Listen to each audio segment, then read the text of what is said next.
Get my spectacles on here so that you can see. so I can see this microphone to talk into it. Do you have to see it to know where to talk to you?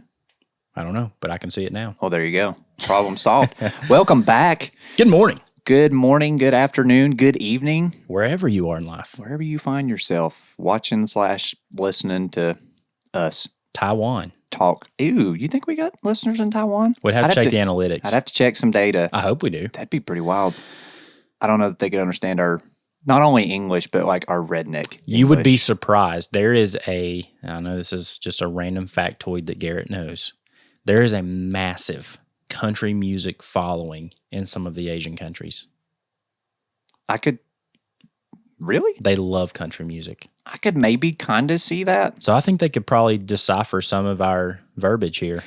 They might be able to. I know too. They would have the aid and help of transcripts and captions. Bingo. Trouble is I don't know how accurate the transcript machine, caption machine can decipher. Maybe we need to petition Google /YouTube /Spotify /whoever to let us be the Southeastern translators. Well, here's where I'm going with that. I have tried to use Siri on multiple occasions. Yeah, she don't like it. So I'm thinking if Siri struggles to decipher what I'm saying, probably similar engines are the ones that are behind captions Google, YouTube, and Spotify. transcripts. So maybe not getting my redneck accent down. We could be your translators. We could do it. If you're out there listening. We could do it. Meta. If that's something. I wish there was a way to turn off Meta AI. Oh no. I opened up a can by saying that one word. Yeah, I didn't mean to go there. Sorry, Zook, we don't want your AI. Well, it's on the bot. It takes up like half of the page on every post. I don't like it. Ask Meta. No, I don't want to. I'll be honest with you, I don't like it. I don't want to. Get it out of here. I just don't. Tell the heck off. Sorry, I just want to scroll Facebook. Yeah, sure do. I don't need your AI right now. Sure don't. Anyways, that's neither here nor there. No. But it is. Nice little mini rant for It your is morning. on Facebook. Yeah. So it is there at least. Yeah. And while you're at it, go look up some Taiwanese country music. Yeah. Ooh, that'd be interesting. I probably wouldn't understand a word going back to that whole translation thing. But It's there. Sure, the melodies would be fun. That's there. Anyways, what we're going to talk about today is advice that we would give ourselves, Our younger selves. our younger selves, or in that case, any new photographer. Our new infantile 6-pound, 9-ounce baby photographer selves. Yeah. I probably weighed a little more than that when I think first I was started. 8'7", so I was 8'7". There you go. But when you start photography, Mm-hmm. and that's one good thing that's happened with social media. Yeah. It's brought awareness to this art that didn't seem attainable Right. on many fronts due to availability, cost, all those things. But photography has grown its user base tenfold as a result of social media. So that means there are a lot of new people getting into it every single day. It means there's a lot of advice out there. Some of it good, some of it bad. We may be some of the bad today. We'll find out. Yeah, I mean, let us know. But that's what we're going to talk about is advice we would give a new photographer because it is exceptionally daunting. Yeah. To dive wade in into with those. no help. Yeah, absolutely. It's hard. Yeah. It's hard to know because there's a lot to it. It's hard to know what do I need to start with. Yep. So we're going to do that. But first, let's thank our sponsor. Sponsors of today's episode are none other than us, Jared and Garrett here at Motion Creative Media, and our new Blue Collar LUT. Ooh. Folks, if you are looking for an easier way to put a quote filter on your phone video, brand new camera video, whatever, check out our Blue Collar LUT in the description below. It is what I would consider plug and play. Mm-hmm. Drop that LUT onto your footage and you are good to go. It works universally for phones and cameras. Nice. Let us know what you think. And Jared, thanks for sponsoring this episode. Hey, thank you. Thanks for letting me. Not a problem. Gladly. Meat and taters, Jared. Get us the meat and taters. So we're talking advice for our young baby infantile photographer selves today. Yeah. What would I tell a new photographer? And go. Well, where to start's tough because again, it's a lot. But Right. I guess one of my biggest regrets is I did not start out shooting raw. Right. RAW. I don't think anybody does. No, I shot JPEG a little longer than I would have liked. And what I mean by that is you're going to hear the word RAW. You're going to hear the word JPEG, etc.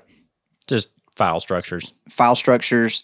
What I would suggest someone do is basically from day one, even if you're in auto mode, which that's fine. Yeah. At least change the setting from JPEG to RAW. Yes. And why is that? Well, so for me, it comes down to if you are looking back on your work from 6 years ago, maybe you get a Facebook memory, whatever, you hate the way that photo looked. You're like, oh, I'm a much better editor now. My editing style's changed a lot. I would love to put my current knowledge and editing style on that old composition. Yes. Maybe it was of a building that doesn't exist anymore. You can't go retake the photo, but you have the photo. If you have it in a JPEG, a lot of those colors and things are already baked in. Yeah. So you've got a different starting point than you would if you shot it raw. Yeah, it just boils down to flexibility. Raw is literally the raw output of the sensor. It's going to be flatter, a lot more flexible. Even if you made exposure mistakes in camera, white which balance you may mistakes. have, whatever, that's going to be way more fixable, way easier to fix if you shot it in RAW. So I would suggest day one, start shooting RAW. Yeah. Well, yeah, because on a JPEG, if you shot it at 5600 Kelvin and it actually needed to be 3200, the JPEG's baked. Like, you cannot change that. If you try to change your color slider, it will nuke it. Yeah. But on RAW, if you need to change 3200 from 56, no problem, because you've got all the data there from that file. Now, just flexibility. The temptation and the pitfall when starting out, it is a much flatter image. Yeah. So it is a little more daunting as a novice to go to edit. Yeah, to go to edit it. That RAW image. But I would suggest start RAW. Yeah. A, you're going to become a better editor quicker. And B, you're going to love yourself. Well, let me rephrase that. You're going to hate yourself less when you go to tweak that image from 6 years ago versus it being a JPEG. I was going to say, one of my favorite things to do as of late is go back to my old stuff and re-edit it. Yeah. And even from like fairly recently, I know lately over on the gram and on the threads, I've been digging up photos from our Chicago trip back in 2021. Okay. That was only 3 years ago. But even 3 years later, I'm re-editing things to, what my style and my flavor is now. And I'm like, okay, it is a good thing that I shot RAW because I have that flexibility to do those re-edits. Yeah. So, yeah, that would be where I would start. ASAP is possible. Yeah, shoot RAW. ASAP is possible. Another thing, and I'm going to follow you up, and this will be point number 2, with shooting RAW ASAP as possible, I would say find a mentor of sorts. Ooh. ASAP as possible. Yeah. Got my new camera. I'm shooting RAW. Yep. But I want to find somebody that can answer my questions. Yeah. Period. Like any and all questions that I have, whether it comes to composition, whether it comes to exposure, color theory, things like that, or maybe just style. Right. Find a mentor that you can plug into. Maybe you're a second shooter for them. Yeah. Let's say they're a wedding photographer and you want to do weddings. Go be a second shooter. Maybe they're a studio photographer. Go be their understudy. Yeah. If you're looking, if you're saying, okay, great, find a mentor. How do I do that? Well, start with local groups, but specifically like approach people that you enjoy the work of. Yeah. That doesn't on an individual level. That doesn't mean that the other people wouldn't be a good mentor, but it makes sense to, if you like their style, Philip's work. Yep. Reach out to Philip and ask him to be your mentor. Don't ask Nancy, because maybe Nancy's not your thing. But Nancy shoots macro flowers and you want to shoot automotive. Totally different. Find someone who shoots what you like. Find someone that shoots the style that you like. Bingo. Ask them to be your mentor. Because chances are, if they're doing that style well, and you like that style, they're going to give you good advice to do that style well. Yeah. So find a mentor, because what that's going to do is they're going to help you get out of auto, right? And that's the natural progression. You buy a camera, it's in auto. Yep. You don't understand the exposure triangle. Shoot it auto. Go shoot it raw. Yep. Shoot it auto. That's fine. And you're slowly going to want to be like, oh, I need more control. I'm getting pretty good results in auto, but I think it can be better. And it can. So like that person is going to allow you to bounce questions off of them. Yeah. Maybe that mentor will even like come alongside you and say, help you with critiquing. help you. It's like, hey, you know what? Change your aperture here. Yeah. Let's try changing your aperture here. You know, whatever. I think it boils down to, you know, the wise old sage. They're going to be able to tell you what changes to make to tell the story that you want to tell. And you just gave a pretty good example of, like, let's just take something as simple as aperture. Yeah. If I'm shooting portraits, and I think we mentioned this on an episode ago, but if I'm shooting portraits and I want to include some context, you know, for you know my subject, maybe I close my aperture down a little bit to include a little more of the background. Sure. Or maybe I want to exclude the background because it's not pertinent to the story. Yeah. I can open up my aperture, Right. thus getting rid of the background a little bit more. So they're going to be able to help you on the creative side of things, make those creative decisions, and tell you exactly how to manipulate your camera to do that. Well, so one of the coolest things about having a mentor is not only can they help you in camera or on set, but like they can look retroactively at a set of images and give you critiques, right? Yeah. And that's one thing you got to learn. If you're going to start this photography journey, you got to be open to critiquing. listen, anytime you make art, which is basically what photography is art, A, it's subjective. B, you're going to have people commenting good, bad. They're good and bad. They're going to throw their 2 pennies in there. Yeah. Period. So you've got to be open to criticism, and you've got to be able to accept that. Got to be able to take it. Got to be able to take that. So yeah, that's one of the best things I think of having a mentor. And my mentor early on was traditionally like a studio photographer. Yeah. And he started in the film world, and helped me with digital because that's what I started out with. Right. But he was able to help me a lot with like things like composition. Yeah. That's something that can happen after the fact. I'm looking at your set from this family portrait or this family session. It's like, okay, look, basically the rule is if it bends, don't cut it off. Don't cut it off. Don't cut your joints off. You know, go a little lower or whatever. Or hey, you need to really pay attention to your horizon here. You're not level. Right. Those are simple compositional things. But that's something that trained eye can see that you as the shooter who's new probably aren't thinking about. Well, it's so hard. For him, it's subconscious. It's so hard, like when you're first out there doing your thing, because remember everything. Well, yeah, it's like, okay, wait, exposure, composition, shut. Like it's so many things. So naturally, things are going to lapse. Oh yeah. And that photographer that you are using as a mentor is going to be able to help you weed through those. Which, don't worry, fair warning, like those things are going to lapse your whole career. Yeah. You're going to have brain farts. Yeah. I had brain farts yesterday on a production, so it happens. Probably have one tomorrow if I keep breathing. But yeah, find a mentor. That's a great piece of advice. Yeah. It can be intimidating to reach out. And a lot of people, there's like this stigma that if you're a good photographer or a seasoned photographer, you're not approachable. And some aren't. I was going to say, there's Richards out there. There's some Richards. But for the most part, it's a pretty supportive community. Yeah, I would agree with that. Find a mentor. Hit us with another one. Starting out, once again, shoot everything. Yeah. Don't say no. Right. Naturally, what's going to happen, this is almost inevitably how it transpires every time. You'll find some things. If you are someone who maybe started out with your iPhone, which probably you did because that's the camera you had, you're like, I want to take this a step further. So you buy your first camera, whatever it is. You're going to start to have people reach out and say, hey, you have a camera. You got a camera. Could you come shoot my kid's 3rd birthday party? I would love to have photos, but I forget to take photos and I want to be present. Can you come take pictures? You just bought a camera, and I just started my in-home goat milking at 4:37 a.m. farm. Come shoot my goat milking session. Say yes to everything. Yes.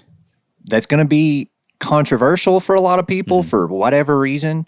Shoot everything. Yeah, up until a point. Because people are saying you got to niche down, you got to niche down, you got to niche down, and that is true. Right. Eventually. Eventually. You can't know, in my opinion, what kind of market exists for XYZ style of shooting. The market, what you like, and what you're good at. Yeah. For instance, again, and I've said this before, but like you may have this aspiration of shooting these grand landscapes. Well, most landscapes are going to be taken at 1 or 2 times a day. Sunset, morning or afternoon. Sunrise. Well, in order to get some of those landscape shots at sunrise, You're going to be out super duper early going to be out super duper early, walking through in the dark, or super duper late. which means you're back walking to your car in the dark. back in the dark. You may learn, like, I don't like this. This is sketchy. probably not going to make a good landscape photographer, but you may be the best. But there's a market for landscape photography. So, like, you need to shoot everything so that you learn those things. Yeah. It's like, Learn you know what you like. I thought I loved shooting cars. Yeah. Turns out I don't. Turns out I don't. Or you may think, you know what? I'm going to be a wedding photographer. You may hate being on your feet all day. Yeah. Probably not going to make a good wedding photographer. You don't learn those things Right. Without shooting them. without shooting. You them. got to shoot So everything. shoot everything Then so that find you what can you like. start to narrow down. It's like, I love this style of photography. Yeah. Now you know. Yeah.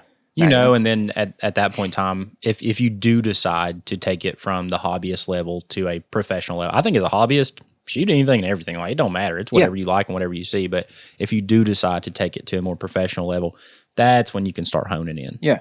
Because you do. It's important to find a couple of things that you are absolutely known for. Yeah. That way people who are looking for that thing know that you're the go-to. Well, and the caveat to that is, you know, it's a bit of a scary situation. It's like, are you telling me that I can only shoot automotive if I become known for No. Professionally, sure. What I'm saying is, But like, hobbyist-wise, go shoot whatever. you know, you wouldn't necessarily post that in Right. your You're not gonna display it. Professional portfolio. Right. It's like, I'm not going to show this newborn session that I did To Porsche. in all my F1 photography. Like, Yeah. it's just not what you Doesn't would do. make sense. Now, you can still shoot it, and I suggest doing that. Yeah. I shoot all kinds of things that I never That we don't do professionally. publicize or like market, essentially. Right. So yeah, niche down later, Yeah. but that doesn't mean that you can only shoot that. Bingo. So And on that too, I know in my last point I said, you know, when you take it from hobbyist to professional level, I'm going to stay kind of on that mentality here. But the minute that you decide to go from hobbyist to professional level, I would recommend also getting yourself a pretty good website. yeah, And more importantly, getting a way to drive traffic to that website with marketing efforts. It's very important to have a website in today's environment. Now, yes, social media is big. And I think a lot of people consider Instagram even to be their portfolio of sorts. Sure. But I will say this, when you start getting inquiries from, let's just say, larger entities or entities that have larger budgets, et cetera, they ask 9 times out of 10, where's your website? or they've already done that research before they Or reach they've out. seen your website, which means with your website, and this is where the niching gets pretty important, you need to be pretty specific on your website, what you do. And we've experienced this firsthand. Yeah. I mean, we've paid people to tell us, hey, I don't know what you do. I like your website. You've got pretty imagery, but Sure. I don't know what you do. So Right. find somebody to build you a website, or if you can build a website, Sure. build a good one, learn how to market it, and be pretty specific with it. The pitfall there that you kind of touched on, and I'll just take it from a tech perspective, is everybody's like, well, Instagram and Facebook's my portfolio. That's great. Great. You can post have your that. work there. Yeah, that's post great. your work. I'm not saying don't post your work Put there. your Instagram link at the bottom Yeah, of your do website. it. Absolutely. Here's the problem with it, though. You are truly, and I've lost an entire Facebook account that I had since 2009. Yep. Lost it. Yep. I got hacked. Yeah. The hacker posted evidently inappropriate things, which I still to this day have no Ouch. clue what it was. I don't either. I never saw those things. Well, here's the thing, though. I tried appeals. I tried all the routes Old Zook wasn't having it. He didn't believe you. to regain access to that account. They said no bueno. Still to this day, and I never will. I'll never have that account again. So, what's Darn the you, danger Zook. in that? Well, if you're only using Instagram or any other social media platform as your only Yeah. source of portfolio, Yeah. you're literally a hack away or an algorithmic change away from that being effective or what if even that- reachable. What if that app goes away? Take all the people who were on Vine. Vine was massive. Vine was booming. And then all of a sudden, Vine is was no gone. more. Imagine all those folks. So I've heard it a lot of times in reference to email lists. Yeah. You own your domain. You own your website. You own your website. You own your list. Yeah. That's where you need to ultimately be putting stock in. Mm-hmm. Now, as a funnel, the easiest and today at this point, Social media. it's free. Right. In most cases, it's a great top of funnel. It's a great exposure situation. Bingo. The people who are very serious about like hiring you in the future, though, they're going to ultimately look for your website. Yeah. If they can't find your website, that may be a red flag. You may not get reached out to. Yeah. I was going to say, especially if you're specifically on the photography side, if you're looking to get into like agency work, like, people are hiring you to go do corporate gigs, things like that. Yeah. They're going to want a website portfolio. Yeah. Bar none. So yeah, get you a good website. And market it. There you go. Drive traffic to it. Very important. Well, yeah, if you just have a website I'm here. Nobody ever visits it, then I would say it's not very useful. Right. Not very useful. Not very useful at all. Moving on. This one is interesting. Okay. It's kind of the last point, I guess we'll make Our today. last thought here. The challenge when starting out in photography, you're going to want to start editing your images. Specifically, if you're shooting raw, you're going to want to start editing your images more than like an Instagram filter, right? You're going to want to take it a step further. So you're going to be in Lightroom, Capture One, Photoshop, Or more than our blue color LUT. whatever. You're gonna want to start altering your digital pixels there. Finding your style is it's a bit daunting. Yeah. And here's one thing I'll also say: your style will probably change constantly. And what do you mean by style, Jared? What are a couple of things that signate or signature a style? So, yeah, so your style is basically the way that all of your images are going to have subtle similarities. Hopefully, hopefully you're not all over the world. Color wise, All those things, right? Yeah. So the way that your greens appear should look very similar. Yeah. Set to set, week Across to the week, board. month to month, right? Like that's going to be your style. Hopefully, you start to become consistent. Right. That's the goal, because that is also something that I think a lot of people book based upon. They do. It's like I love the way they compose their images. Actually, so much to the point now, and I've seen this on another podcast, so much to the point now that I know in the wedding game specifically, photographers are actually having to put in a stylistic clause. Because brides, they're hiring for your style. Sure. Well, what that does is that protects you from them coming back and saying, well, I don't like the way that you edit these. I need to re-edit. I've edited these for this way for booked 5 me years. for this style. Right. So they're having to throw in clauses now. But that's how important your style can become once you start moving into, especially the professional environment. Well, so it's daunting to land on your style. You don't know where to go. I would suggest researching photographers. Yeah. That you like. That Find you some people like, that you like. right? And if it's in the style that you like, it's even easier. Like for instance, I have always loved the way that Evan Ramp processes Atlanta photographer. his images. Yep. His colors are rich. They're saturated. They pop off of the screen and off the page. He did not fall victim to that moody, desaturated trend that was on Instagram about 3, 4, 5 years ago. Yeah, where the only colors that you saw were orange and black. He stuck to his guns, and his images have always been very consistent. Yeah. That is Evan's style. Same with like one of my other favorite photographers to watch on YouTube's James Popsis. Oh yeah, Popsis. Popsis is good. Now his comes into color, but it also comes into exposures. Mm-hmm. And if you've watched any of his videos, you'll understand he explains like a lot of times his skies, He lets them go hot. they almost look blown. Yeah, they go hot. They almost look blown. They weren't captured blown because Right. I've seen his raws and he's talked about this multiple He times. raises them. He raises them, and it's his style, and he'll explain exactly why. He says, look, if it doesn't add to the subject, then in my opinion, it subtracts from the Yeah, subject. if it's not a part of the story. So like if this sky being beautifully exposed and colored subtracts from takes the away from my person in subject. this photo, Yep. then it's Right. who cares how beautiful it is or how beautiful that blue is or whatever. His whole thing is like, no, it's going to essentially be an element that's not in the photo, you know? And that's consistent all the way up into Hollywood. I mean, there's a lot of directors and DPs in Hollywood where same thing, like you'll see windows go hot, you'll see skies go hot because they are not worried about that as a part of their story. If it's a part of the story, sure, it's going to be there.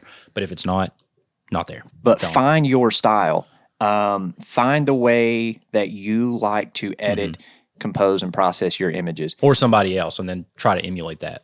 Yeah, absolutely. Emulate, but don't copy. Like, and a lot of people will sell Lightroom presets. Yeah.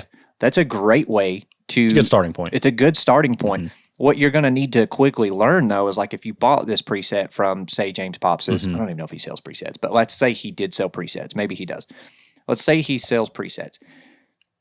You're going to start by slapping that on your photos and calling it done.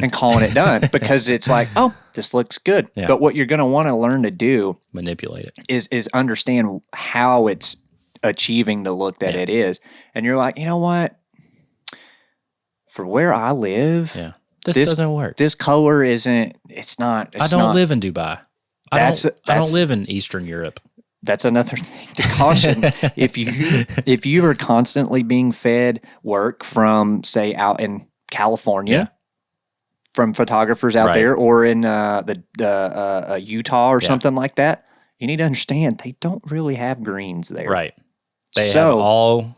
But if you're a photographer based in East Tennessee, by George, everything's green. Well, except for right now because we've not had rain. Yeah, but green, or in the fall, we got a lot of color. A lot of color. So, you may need to proceed with caution in the sense of, if I bought this LUT pack from this dude in California, it may not be a 1-to-1 translation for my photos here in East Tennessee. Or I'll save you $20 right here, because I've seen these LUT packs, and going back to that trend of a few years ago of like all you're seeing is orange and black and everything else is gone. I'll save you $20. You just rock all them saturation sliders down and you're there. Yeah.